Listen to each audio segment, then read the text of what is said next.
When the subject of God comes up, there are several questions that seem to arise naturally. Here are some of them, and among them are the questions of what God is made of, where God lives, and who created God. And I'm hoping to tackle these questions in this presentation. So subscribe, hit the like button and the notify button, and off we go. So I want to start off by thinking about two different categories of being. They've got technical terms. They're called contingent and necessary beings, but they're quite simple ideas, even though they've got complicated names. So let's look at, first of all, the idea, what we mean by when we talk about something being contingent. So a contingent entity is an entity which could be different from what it is. This presentation, for example, could be different. It could be different length. It could have got the spelling mistakes out. It could be more interesting. Who knows? But the point is, it could be different. And if you've got an entity which could be different, then we're looking for an explanation of why that entity is like what it is. One of the ways that it could be different is it didn't exist. So maybe this entity in another reality, no one wrote one, so it didn't exist. So any entity that might not exist, that's contingent as well.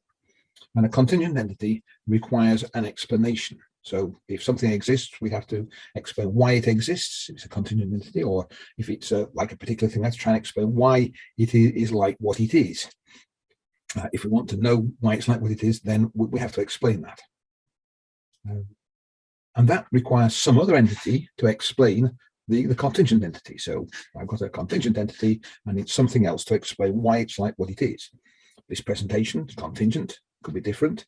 So we say, why is it like what it is? Well, the answer is I wrote it, and I wrote it like this. So it's got a cause, and contingent entities have causes. They require a cause. If you've got a contingent entity, you know there's a cause for that contingent entity, and that will be some other entity. And I'm going to draw that in a diagram like that. There's a contingent entity, and it has a cause. There's an arrow which shows the cause causing the contingent entity.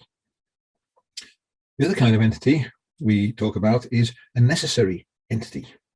So a necessary entity can't be different. It can't not exist. It must be as it is. No matter what reality you're looking at, the necessary entity has to be there. It's necessary. And that means that we don't need anything else to explain why a necessary entity is as it is. It couldn't be any different. It couldn't stop existing. There'd be no time when it didn't exist. A necessary entity must be there. And we don't need any other entity to explain it. So this idea of cause and effect, we don't need a cause for a necessary entity. We can do away with it. The necessary entity is self-sufficient. It exists without us needing a cause for it. Okay, let's think what happens when we get a whole set of entities together. So we start off one entity, it's a contingent entity. It needs an explanation. And we can think of that as a set containing one contingent entity, and the set has an explanation. The entity, only entity in it requires an explanation, so the set requires an explanation. And let's suppose that explanation is another contingent entity, another entity that requires an explanation. Well, we haven't really got ourselves anywhere, because we've now got a set of two entities which requires an explanation. So the set requires an explanation because everything in it requires an explanation, or at least one of the things in it requires an explanation, and that might explain the rest, but we need an explanation for the whole set. Well, there we are, we've got another contingent entity, and all that's happened now is we've got a bigger set which still has to have an external explanation. There has to be something outside, some cause outside that set that caused it. And we can go on for a long time and have a whole lot of other contingent entities in the set. Every time we add a contingent entity, we just make the contingent set bigger. We still need an entity outside to explain it. So if you have another contingent entity, you add that to the set, it doesn't turn it into a necessary set. The set is still contingent. It still has to have a cause which is outside itself. And no matter how big the set is, even if it becomes infinitely large, we still have to have a cause that is outside that set. Adding another entity doesn't make it into a necessary set. It's still contingent, still requires a cause. Even if we do that forever and an infinite number of times, we are still in the point where we need an explanation. The only way we can say we have an explanation for the whole lot is if there is some entity that is necessary that doesn't require a cause, which caused something in the set that could cause the rest of it. So that's a nice rigorous picture of what's going on. If there's a contingent entity, then there must be a chain of cause and event, and that must start with a necessary entity. So there has to be something which the whole existence of the whole set rests on. Okay, that's what we've just shown. The existence of a contingent entity requires the existence of another entity to explain it. And that cause of change of cause and event must start with a necessary entity. And when we think about the universe, we'll see that the universe is contingent. There was a point before which there was no universe. Some people call it the Big Bang. Some people call it the creation event, but there was some point where the universe came into existence.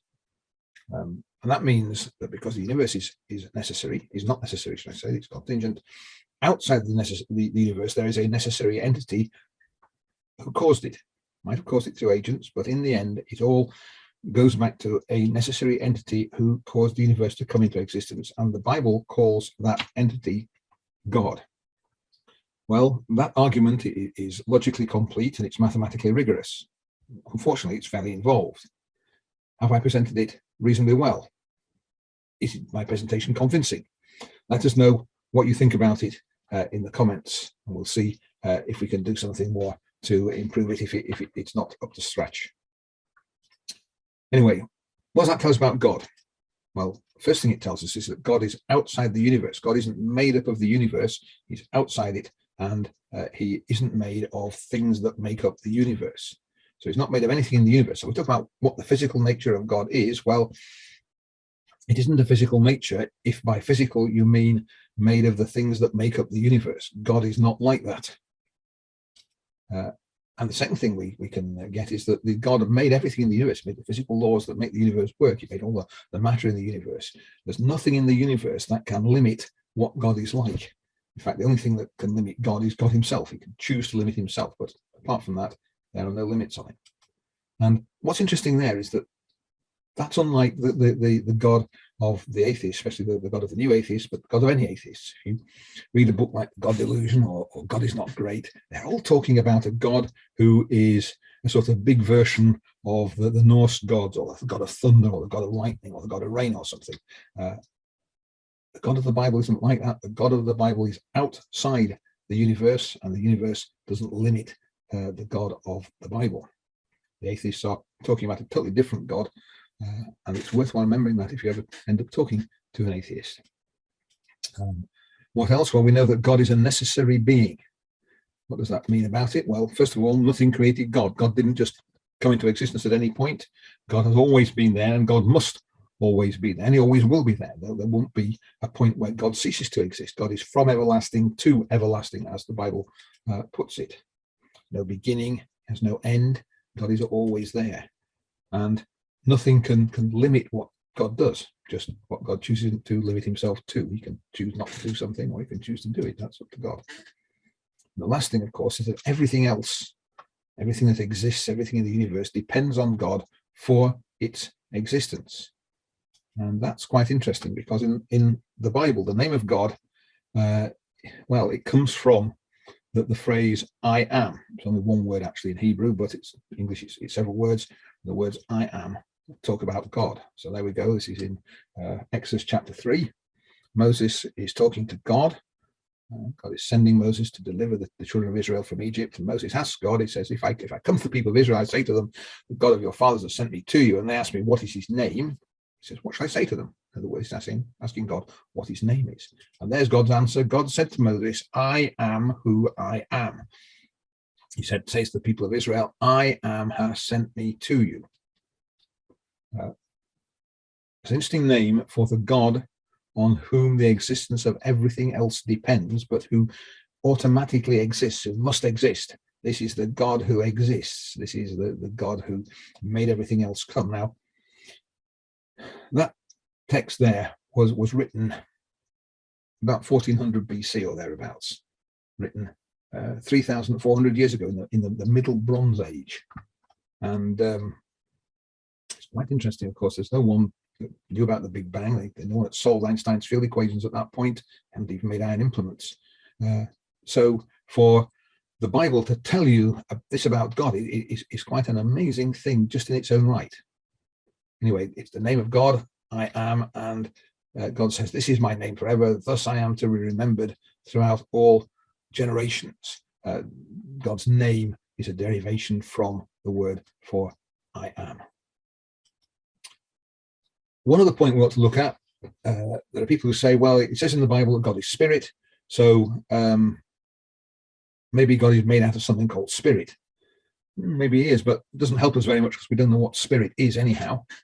And there are other statements of a similar kind. God is love. All that tells us is that God is very loving. God is a consuming fire. It means God is very interested in right and wrong, and he's prepared to act in judgment. God is light. Talk about the truth of God. God is light. In him there's no darkness. God reveals truth. These are metaphoric statements, and it's possible that the phrase God is spirit is also a metaphorical statement. So we have to be careful about that when we think about the nature of God. The important point is that God made the universe. God made the laws of nature that make the universe work, but they don't apply to God. So when it comes down to it, we can't know what God is like. It's not made of anything that makes up the universe. Well, we hope that you found this video interesting and informative, and there are lots more videos on this channel. Some of them are on similar topics. All of them are about God. So if you like this one, why don't you subscribe to the channel and look out for new presentations? We are on average release one every week. And if there's some topic that you'd like us to look at, or there's a question you'd like us to answer, please let us know in the comments. We'll try to accommodate you. We'll either try and answer it in the comments, or we may make a video about it, which we'll release later on. So thanks for listening all right to the end, and see you on another video.